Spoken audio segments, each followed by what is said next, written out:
এক নজরে কোরআন ডক্টর মিজানুর রহমান আজহারীর রচিত এটি একটি বই। তো আজকে আমরা যে সূরাটি পড়ব সেই সূরাটির নাম হচ্ছে সূরা আল মুরসালাত।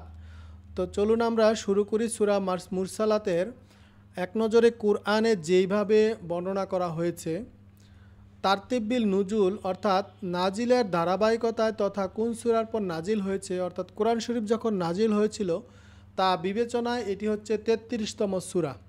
তো এর আগে সূরা হুমাজা ও পরে সূরা কফ নাজিল হয়েছে। তারতিব ফিল মুসহাক অর্থাৎ বর্তমান কোরআন মজিদের বিন্যাস অনুযায়ী এটি হচ্ছে ৭৭ নম্বর সূরা। এর আগের সূরা সূরা দাহর বা ইনসান এবং পরে হচ্ছে সূরা নাবা নাজিল হয়েছে। এক নজরে কোরআনে সূরা মুরসালাত এটি হচ্ছে নবুয়াতের চতুর্থ বছরে নাজিল হয়েছে আর সূরা নাম্বার হচ্ছে ৭৭। আর এখানে এই সূরাতে আয়াত রয়েছে ৫০টি আর এটি হচ্ছে মাক্কি যুগের সূরা। মুরসালাত মানে হচ্ছে সূরা মুরসালাতের যে নাম রয়েছে নামের যে রহস্য সেটা যদি আমরা দেখতে চাই, মুরসালাত মানে প্রেরিত যা পাঠানো হয়েছে আর এই দ্বারা কোরআনের বার্তা পাঠককে বোঝানো হয়েছে। সূরার ১ নম্বর আয়াতে এই শব্দটি ব্যবহার করা হয়েছে, সেখান থেকে সূরাটির নামকরণ করা হয়েছে মুরসালাত। তো এই সূরাটির ৩টি মেজর থিম রয়েছে। ১ নম্বর হচ্ছে কিয়ামতের সত্যতা, ২ নম্বর হচ্ছে জাহান্নামের বিবরণ বর্ণনা করা হয়েছে আর ৩ নম্বর হচ্ছে জান্নাতের বিবরণ করা হয়েছে। তো এক নজরে কোরআনের সূরা মুরসালাতের সূরাটি যেভাবে শুরু হয়েছে এবং শেষের কি নিয়ে কথা বলা হয়েছে সে সম্পর্কে যদি আমরা জানতে চাই, এই সূরার শুরুতে কিয়ামত সংঘটিত হওয়ার ব্যাপারে শপথ করা হয়েছে। আল্লাহর শপথের পর অবাধ্যরা এই কিয়ামতকে অস্বীকার করে। এই সূরার শেষে এইসব অবিশ্বাসীদের পরিণতি দেখানো হয়েছে, যারা আমার পয়গামকে মিথ্যা বলে উড়িয়ে দেয় সেদিন তাদের চরম দুর্ভোগ পোহাতে হবে। আর এটি আলোচনা করা হয়েছে এই সূরাতে। আর এই সূরাটি যে অন্য সূরার সাথে যে সম্পর্ক, এই সূরার আগের সূরা হচ্ছে সূরা দাহর, যার শেষে যে দয়া পেতে চায় যাকে তিনি তার দয়া প্রবেশ করান আর যারা অন্যায় লিপ্ত থাকে তিনি তাদের জন্য যন্ত্রণাদায়ক শাস্তি প্রস্তুত করে রেখেছেন। আর সূরা মুরসালাতের শুরুতে আল্লাহর এই প্রতিশ্রুতি পূরণের নিশ্চয়তাও দেওয়া হয়েছে। তো এই সূরাটির যে শানে নজুল রয়েছে, সূরা দাহরের যে শানে নজুল, কিয়ামতের ব্যাপারে কাফিরদের লাগাতার সন্দেহ অবিশ্বাস দূর করতে আল্লাহ তাআলা এই সূরাটি নাজিল করেছেন। দুনিয়াতে আল্লাহর উপর ঈমান এনে ভালো কাজ করলে কি প্রতিদান, আর অবাধ্য হয়ে মন্দ কাজ করলে কি শাস্তি, সেই সব বিষয়ে আলোচনা করা হয়েছে এই সূরায়। উদ্দেশ্য একটাই, মানুষকে সচেতন করা। এছাড়া মক্কাবাসীদের নানান আপত্তির জবাব দেওয়া হয়েছে এখানে। আল্লাহ তাআলা জানালেন, পৃথিবীকে কোনো উদ্দেশ্য ছাড়া বানানো হয়নি। এখানকার প্রতিটি ভালো মন্দ কাজের হিসেব অবশ্যই নেওয়া হবে। দুনিয়া সৃষ্টি বা ধ্বংস কোনো খেলা নয় যে কেউ এসে কিয়ামত আনতে বললেই এসে পড়বে, বরং সেটি আসার সময় আগে থেকেই ঠিক করা আছে। কিন্তু বাস্তবতা হলো যখন কিয়ামত সত্যি চলে আসবে তখন হুহাতাশ করা ছাড়া আর কিছুই করার থাকবে না তাদের।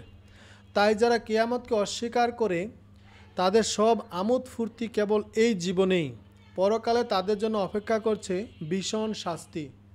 আসলে এই কোরআনের মাধ্যমে যে হিদায়াত পাবে না, দুনিয়ার কোনো জিনিসই আর তার হিদায়াত দিতে পারবে না। সে আজীবন গোয়ার্তমি করেই বেড়াবে। বুরহানুদ্দিন বিকাইন আন নাজমুদ দুরার ২১-এর ১46 নম্বর আয়াত ৬৪ নম্বর আয়াতে বলা হয়েছে এবং তারপর হচ্ছে তাহফিমুল কোরআন ১৮-র ১৬৭ নম্বরে এই সম্পর্কে আলোচনা করা হয়েছে। তো সূরা মুরসালাতের এক নজরে কোরআনে যে সেগমেন্ট রয়েছে এখানে ৩টি সেগমেন্টে ভাগ করা হয়েছে। ১ নাম্বার হচ্ছে আল্লাহর ওয়াদা সত্যি হবেই। ২ নাম্বার হচ্ছে অনুগত বান্দাদের পুরস্কার সম্পর্কে বর্ণনা করা হয়েছে। ৩ নাম্বার হচ্ছে অবিশ্বাসীদের ব্যাপারে বিস্ময় আলোচনা করা হয়েছে। তো এই সূরাটি সূরা মুরসালাতের সেগমেন্টের যে বিস্তারিত যদি আমরা দেখতে চাই, আল্লাহ ওয়াদা সত্যি হবেই। সূরার শুরুতেই আল্লাহ কোরআনের বার্তার উপর শপথ করেন। এই শপথের সাথে সাথে তিনি মানুষকে নিশ্চয়তা দেন, তোমাদেরকে যেসব ওয়াদা দেওয়া হচ্ছে তা অবশ্যই বাস্তবায়িত হবে। অনুগত বান্দাদের পুরস্কার, আল্লাহ অনুগত বান্দাদের জন্য কি কি পুরস্কার থাকবে তা সূরার এই অংশে বর্ণিত হয়েছে। অবিশ্বাসীদের ব্যাপারে বিস্ময়, আশীর্বাদের ব্যাপারে বিস্ময় প্রকাশ করে আল্লাহ এই সূরার শেষে আয়াতে বলেন, আমার কথায় যদি বিশ্বাস না করে তাহলে এরপর তারা আর কোনো কথা বিশ্বাস করবে না। তো ফজিলত সম্পর্কে আলোচনা করা হয়েছে।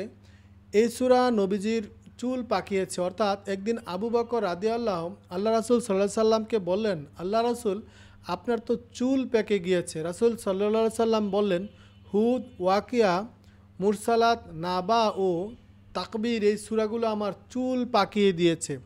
তিরমিজি শরীফ 3297 সহিহ। অর্থাৎ এই সূরাগুলো কিয়ামতের এমন ভয়াবহ কথা এসেছে যা হৃদয়ে কাঁপন ধরিয়ে দেয়। মুক্তি মিলবে কি মিলবে না এই চিন্তায় চুল পেকে যায়। কজ অ্যান্ড ইফেক্ট, অর্থাৎ সুযোগ পেলেই আশেপাশের কোনো কবরস্থানে নিরিবিলি কিছু সময় কাটান। এটি আপনাকে দুনিয়ার বাস্তবতা মনে করিয়ে দেবে, পরকালের ব্যাপারে মনোযোগী করে তুলবে। সূরা মুরসালাতের আমরা শুনছি এক নজরে কোরআন থেকে। তো এক নজরে কোরআন থেকে যে গতিপথ রয়েছে এবং যে সেন্ট্রাল থিম রয়েছে, তো প্রথমে আমরা সেন্ট্রাল থিম সম্পর্কে জানি। সেন্ট্রাল থিম হচ্ছে কিয়ামতের ভয়াবহতা ও আল্লাহর অবাধ্যতার ব্যাপারে সাবধান করা হয়েছে এই সূরার। আর এই সূরাতে যে গতিপথ রয়েছে, অর্থাৎ এখানে 4টি গতিপথের কথা বলা হয়েছে। এক নম্বর হচ্ছে এক শপথ। সূরার শুরুতে আল্লাহ শপথ করলেন আর এরপর জানালেন তোমাদেরকে যা ওয়াদা দেওয়া হয়েছে অর্থাৎ কিয়ামতের তা অবশ্যই ঘটবে। এরপর তিনি কিয়ামতের শুরুর সময়কার চিত্র কেমন হবে তা বিবরণ দিলেন। 2 নম্বর হচ্ছে অবাধ্য অহংকারীদের পরিণতি। মানুষকে সৃষ্টি করা হয়েছে মাত্র এক ফোঁটা পানি দিয়ে বা বীর্য দিয়ে, যেটা বলে সে মানুষ আল্লাহর অবাধ্য করে অহংকার দেখায়। এমন সব অহংকারীদের পরিণতি খুবই ভয়াবহ। 3 নম্বর হচ্ছে আল্লাহর ক্ষমতা নিদর্শন। পৃথিবীকে মানুষের বসবাসের উপযোগী করে তিনি বানিয়েছেন, তাদের খাদ্য পানীয় ব্যবস্থা করেছেন। এসবের পরতে তার ক্ষমতা নিদর্শন ছড়িয়ে আছে। অনুগতদের পুরস্কার। তো ওভারভিউ সম্পর্কে আলোচনা করা হয়েছে। কিয়ামতের দৃশ্যাবলী বর্ণনা করা হয়েছে, দৃশ্যগুলো হবে খুবই ভয়াবহ। এটি আলোচনা করা হয়েছে 1 থেকে 15 নম্বর আয়াতে। অহংকারীদের পতন ও অপরাধীদের সাথে আল্লাহর আচরণ কেমন হবে তা আলোচনা করা হয়েছে 16 থেকে 19 নম্বর আয়াতে। মানুষ ও মহাবিশ্ব সৃষ্টির মাঝে রয়েছে আল্লাহর বিরাট নিদর্শন, এটি আলোচনা করা হয়েছে 20 থেকে 28 নম্বর আয়াতে। কিয়ামত দিবসের বিভীষিকার ব্যাপারে কাফিরদের প্রতি সতর্ক বার্তা দেওয়া হয়েছে 29 থেকে 40 নম্বর আয়াতে। নেককারদের পুরস্কার আর অস্বীকারীদের প্রতি আযাবের ঘোষণা এসেছে 41 থেকে 50 নম্বর আয়াতে। তো আমরা শুনছি এক নজরে কোরআন থেকে, আর যে সূরাটি শুনছি সেই সূরাটি হচ্ছে সূরা মুরসালাত। আর এক নজরে কোরআন এইটি লিখেছেন ডক্টর মিজানুর রহমান আজহারি।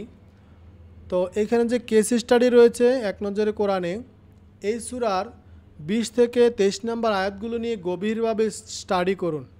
আল্লাহ আপনাকে কত চমৎকার করে সৃষ্টি করলেন, কত সুন্দর চেহারা, হাত, পা, নাক, কান, চোখ আপনি না চাইতে আল্লাহ আপনাকে দিলেন। আরও ভাবুন আপনার সৃষ্টি কি সামান্য এক ফোঁটা তরল জাতীয় পদার্থের মাধ্যমেই নয়।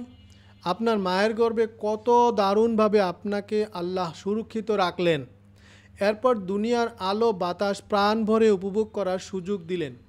কিন্তু এমন সুন্দর আকৃতির সুনির্দিষ্ট কারণ কি? এর উত্তর মিলবে এই সূরার 24 নম্বর আয়াতে।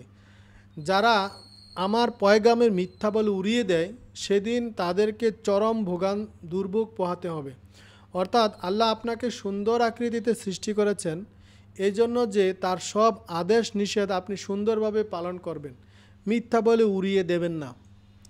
ফখরুদ্দিন রাজি তফসির 30-এর 72 নাম্বার।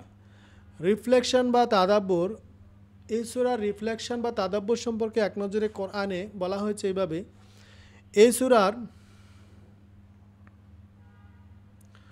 25 থেকে 26 নাম্বার আয়াতে বলা হয়েছে, আমি কি জমিনে সংরক্ষণাগার বানাইনি জীবিত ও মৃত্যুর জন্য, অর্থাৎ জীবিত অবস্থায় পৃথিবীর উপরিভাগ আর মৃত্যুর পর পৃথিবীর অভ্যন্তর হলো মানুষের আশ্রয়স্থল। এখান থেকে বোঝা যায় মৃত মানুষের বিচ্ছিন্ন অঙ্গ প্রত্যঙ্গ দাফন করা জরুরি। কারো মাথা কারো পা আলাদা হয়ে গেলে সেগুলোকে কবর দিতে হবে, কেননা জমিন হলো সংরক্ষণাগার। কুরতুবী তাফসির 19-161। তারপরে বলা হচ্ছে, তাদেরকে বলা হবে তোমাদের কাজের প্রতিদান হিসাবে তোমরা স্বাচ্ছন্দ্যে পানাহার করো। এই সূরার 43 নম্বর আয়াতে অনুসারে জানা যায় বান্দা তার দুনিয়াতে করা আমলের কারণে জান্নাতে সুখ শান্তি লাভ করবে। কিন্তু একটি হাদিসে আমরা দেখতে পাই আল্লাহ রাসূল সাল্লাল্লাহু আলাইহি সাল্লাম বলেছেন, তোমাদের কাউকে আর তার আমল জান্নাতে প্রবেশ করাতে পারবে না। এই দুটি বিষয়কে আপাতত দৃষ্টিতে পরস্পর বিরোধী মনে হয়, আসলে গভীরভাবে লক্ষ্য করলে দেখা যাবে এর মধ্যে পরস্পর বিরোধী কিছুই নেই। হাদিসে বলা হয়েছে, আল্লাহর দয়া ছাড়া কেউ জান্নাতে প্রবেশ করতে পারবে না, অর্থাৎ জান্নাতে প্রবেশ করাটা নির্ভর করবে আল্লাহর দয়ার উপর। কিন্তু জান্নাতে প্রবেশের পর কে কতটুকু নাজ নেয়ামত সুখ শান্তির অধিকারী হবে তা নির্ভর করবে তার আমলের উপর। আপনার আমল যেমন হবে আপনার জান্নাতও তেমন হবে। বুখারী শরীফ 6464 নম্বর আয়াত, সানকিনি তাফসিরের 8-404। তো আমরা ইনশাআল্লাহ যে সূরাটি পড়লাম, সূরাটির আমরা যে বিস্তারিত পড়লাম, সূরা মুরসালাতের অর্থাৎ কিয়ামত সম্পর্কে বর্ণনা করা হয়েছে এবং জাহান্নাম সম্পর্কে বর্ণনা করা হয়েছে এবং জান্নাত সম্পর্কে বর্ণনা করা হয়েছে। তো আল্লাহ যেন আমাদেরকে এই কোরআনের যে বাণীগুলো রয়েছে বাণীগুলো যেন আমরা শুনতে পারি, সে অনুযায়ী আমল করতে পারি। আল্লাহ যেন আমাদেরকে সেই তৌফিক দান করেন।